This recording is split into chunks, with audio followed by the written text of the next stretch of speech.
Hello and welcome to Shine Like a North Star. The company that I own is called North Star Coaching, thus the Shine Like a North Star.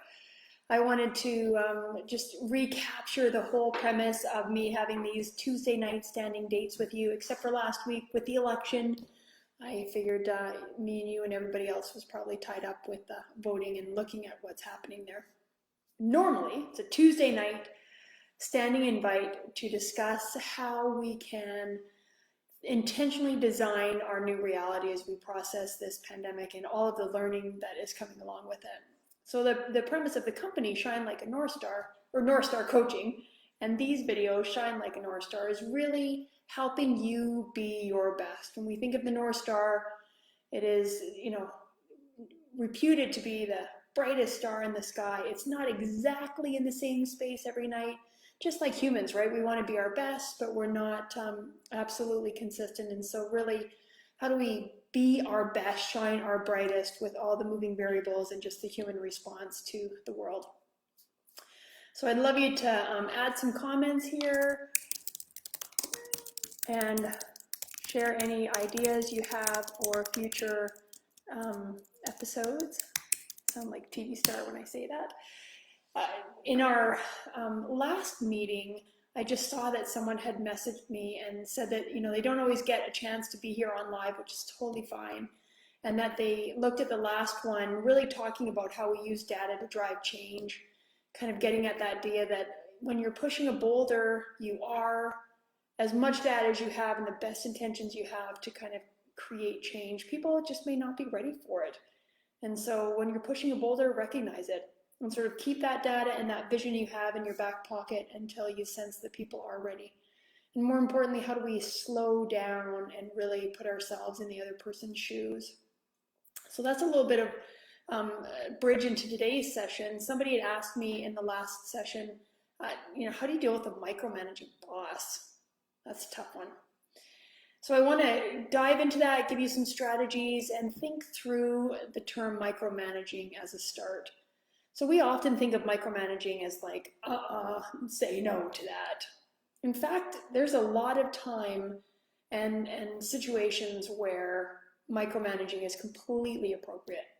So I think of my buddy Wayne and I, we rented paddle boards once. Wayne was the best man in our wedding. Wayne's wife is enjoying the beach, and my husband is like nowhere near the beach in the water. And so Wayne and I are out there trying to figure out this paddleboard thing. And he says to me, neither one of us have ever done it before. It's like, do you spring up? Well, yeah, I think so. Well, my version of spring up and his version of spring up were two different things. And he fell off a bunch more times, got a little irritated that, I'm paddling along and he's still figuring it out because the guy's a gifted athlete. And finally he figured out, well, you do pop up.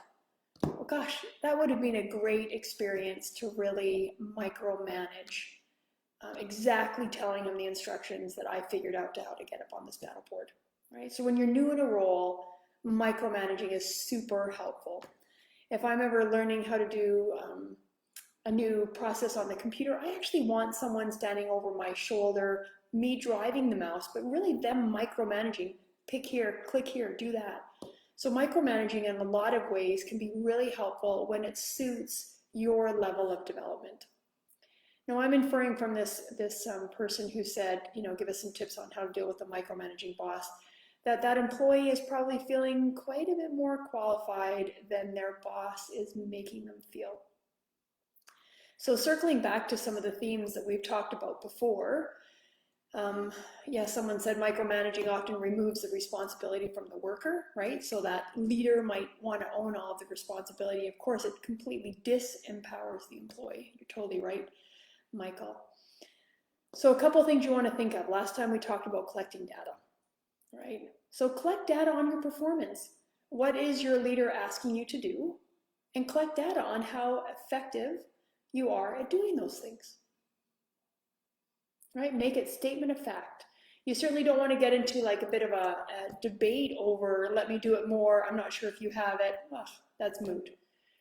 Gather data, objective fact, to really dispel the need for anyone to kind of micromanage you and look over your shoulder.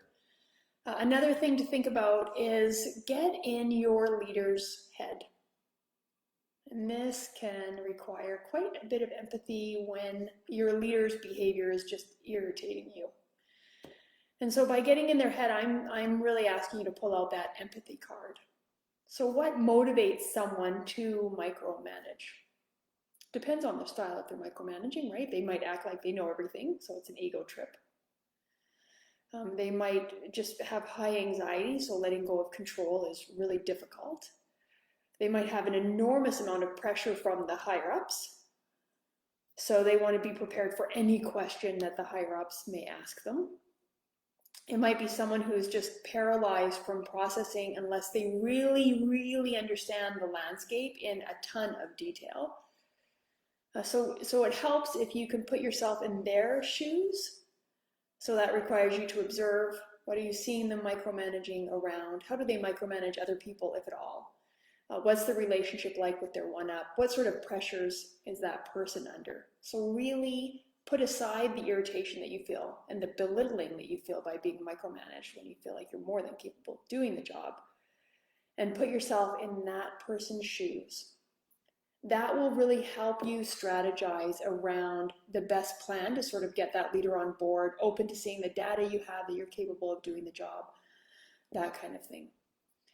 Often micromanaging, when the employee knows a ton of information, micromanaging kind of stems from often a lack of confidence or just some anxiety around letting go of control. So what triggers that in that person's work experience or life experience? And if you just think, even if things don't change, it's really hard living in that person's shoes around this constant like cloud of, I don't know enough, I'm not juggling these variables enough, there are too many loose ends, I better go and check on something. I mean, the life of a micromanager is actually quite miserable, unless it's appropriate. So I'm really generally talking about those times when micromanaging is maybe not welcome and the employee could do it, and for whatever reason, if I'm the micromanager, there's something in me that's like driven by some of that high anxiety and need to control that must just be fatiguing in my shoes. So it might be the opposite answer you want to hear is really be empathetic for that leader. Once you're in their shoes, it gives you a better sense of what might be triggering a pattern of micromanaging, or in a given circumstance, what might be triggering the micromanaging. Another comment here that fear and time constraints can cause micromanaging, right? We don't have enough time to have a learning curve. We don't have enough time to have a redo. Like, this has to be done the right way, which is my way because I'm so fabulous. And that can really drive it too. And so let's say that my leader is micromanaging me. If I can understand that my leader's under a ton of pressure and time constraints, it helps me as the employee sort of let go how it feels to be micromanaged, right? I'm not going to do anything to change that because of the time constraints and the pressure. So that would be pushing a boulder. I'm not going to do that. And if I can just see there's in their shoes, I'd probably do the same thing. Gosh, what pressure. I might even approach my leader and say, looks like you're under a ton of pressure. Like, how can I help? Wow, now we're starting to build trust with the micromanager. We start seeing each other's shoes a little bit. I mean, sometimes just those offers of compassion and support can really shift relationships. So we want to think about, this great comment. Of course, Michael's got some insights around, can you use a micromanaging boss to your advantage, right? Great question. Only if you can set aside the irritation of them being a micromanager. That's the only way that you can use that to your advantage. So rest assured, a micromanager has a ton of knowledge under their belt because they've been micromanaging you and other people probably for a while. So there's the advantage of they probably know a lot about systems, how processes are done, insider knowledge, that kind of stuff.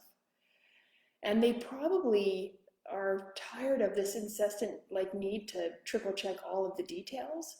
Wouldn't it be great if you showed up like an all-star and helped them take some of that pressure off? That may even position you with some more challenging opportunities in the organization. It may position you as a leader of your colleagues that are maybe not as knowledgeable as you, or feel micromanaged, and you can kind of model how to redirect the leader's efforts. So there's lots of positives that are inherently available in a micromanaging situation, but honestly, they aren't visible until you just first show that compassion and try to get yourself in the other person's shoes, which is all sorts of self-discipline on your side. I think a few sessions ago we talked about emotional intelligence. I mean, gosh, it's really easy to play the victim role and kind of go, my boss, I hate that he or she is a micromanager. And instantly I'm the victim. Oh, poor me, I'm not happy at work. Well, I may not be happy at work, and I can take some actions to kind of mitigate those realities, right? Be empathetic, collect data, show my boss through facts that I'm a rock star at this, or use my micromanager to learn a bunch more, position myself as a leader, really think through what they're doing that I can support to help leverage that. So think about that empathy, redirecting your own energy, right? Collecting that data to show that you have this, and really using your emotional intelligence to put yourself in the other person's shoes and diplomatically approach your leader to kind of say, I am a rock star, actually. You may not have noticed. This process has had 0 fallouts. Get some data. If you use one of those boards that track data, KPIs and TTIs or metrics or whatever your company does, certainly find a way to highlight your good work in there and underscore that I see you're super busy. Use all of your empathy to describe their reality, and then say, I've actually got this, and here's the data that tells you that I've got this. And if your leader says, well, I'm still uncomfortable, then ask those open-ended questions. What's it going to take for me to be able to do this more independently, right? So open-ended questions and I feel statements are 2 super powerful things that can redirect that, right? I feel micromanaged is a fair statement. Asking open-ended questions. What's it going to take for you to trust me? What can we do to build trust? Where do you see me falling short, right? Open-ended questions to really understand where your boss is coming from. Somebody else asked you, so you think it is common with someone with a type A personality? Well, just this morning I was listening to a podcast, and the speaker was saying I used to be a type A, right? Like rule follower, can't really get outside of like the lanes that I'm allowed to be in. So all of our journeys, wherever you're at, is a journey of letting go of some of that control and finding the flow. Arguably, there's kind of a swing, right? You have like your super type A people that are like rule followers. Everything has to be done the right way. And oh, coincidentally, the right way is my way. So let's do it this way. I'm going to triple check. I'm going to do all of these things. And on the other side of the scale is kind of your type B personality that's like, what? I've never heard of a rule. Oh, I forgot to tell you that part in the process. Sorry, my bad, right? So somewhere in there is this ability to kind of read people. Oh, here's a new employee. I need to do more of this micromanaging side. Or, oh, here's someone who's totally got it. I don't need to hover over them at all. So in whether you're type A or type B, what we hope over time and life experiences are teaching you in this swing, adjusting for your audience's needs, right? So arguably type A is, as a generality, probably a little more inclined, although I would say that a type B would be missing out because people are going to need some type A from them sometimes, some micromanaging, some insight. So it's not like type A is better than type B or vice versa. We all need a little bit of micromanaging. It can be a very effective and useful leadership skill. Type A is probably more inclined to really cross their T's all the time, and people might feel like that's micromanaging.